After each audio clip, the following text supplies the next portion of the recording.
One thing that happens if you haven't been single for a decade and you suddenly find yourself single again is you do find yourself desperately wanting to feel relevant again, you know, you want to feel sexy again in a way that I hadn't even realised I stopped caring about, you know, and I have found myself asking hundreds and hundreds of audiences now what they're doing with their pubes. They're clapping their pubes in Bristol, I've learned. What was that? Pluck 'em? Surely that advice could only come from someone with a mere 4 to 5 pubes. That is a deeply impractical top tip. If I ever met one, but I might give it a go. Thank you for the original take on what to do with them. I can't get a consensus, and now there's a new thing to add into the mix of options. As I understand it, generally, there seems to be, like, 2 schools of thought. There seems to be what I would call a sexually decisive feminist movement to go full wolf. Great. But I'm also told a lot of people under the age of 30 literally never heard of a pube. They're gonna need taken down to the Oldie Pube Museum to have it proven to them what a pube ever was.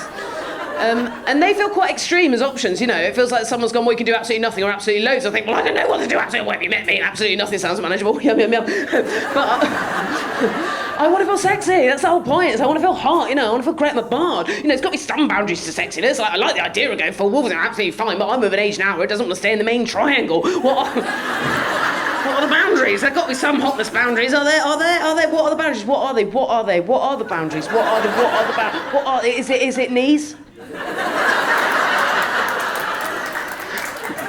I can sense I've made some of you feel uncomfortable. I can be more euphemistic.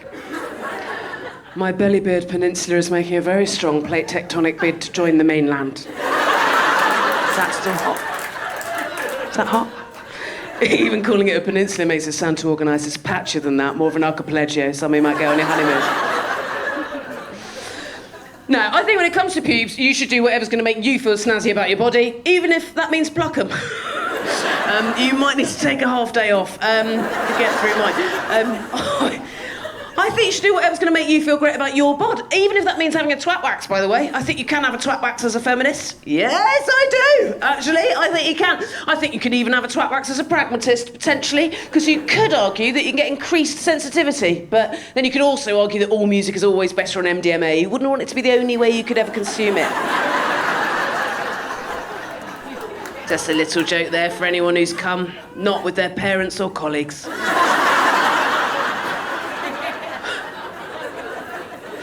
I think you can have a twat wax as a feminist, by the way. I think you can feel empowered all the way through it. If you don't know what a twat wax is, if you're like, what's she on about? It is quite simple, really. Buckle in. You go to a salon and someone there, it's normally a woman, she'll rip the pubes from your tuppence, not for love, just for cash. And that's the first bit that can feel empowered, actually, because you think, well, I can afford it, I feel empowered, thanks very much. Often you're supporting an independent, female-led business, you think, I feel empowered, thanks very much.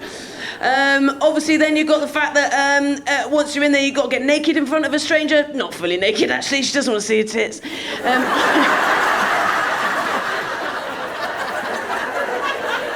Yeah, don't.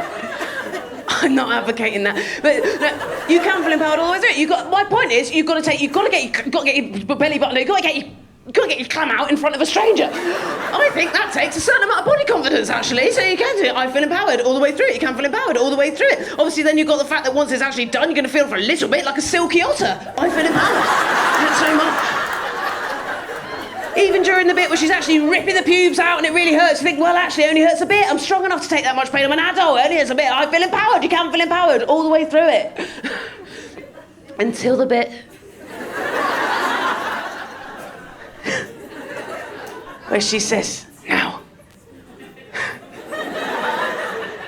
roll onto your front.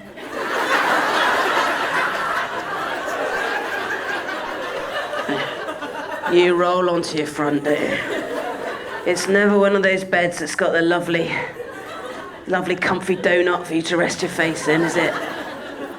You've always got to smush your face actually into the leather of the bed, haven't you, there? You can't risk leaving it out to the side like that, can you? Because then you risk eye contact. She says, now roll onto your front, doesn't she? And you do it. And then she says, now, madam, pop one hand on one buttock. And you do it, don't you? Are you listening? And then she says, put one hand on your other buttock. And you do it, don't you? And then she says, now, pull those buttocks apart. And you do it, don't you? I'm so sorry.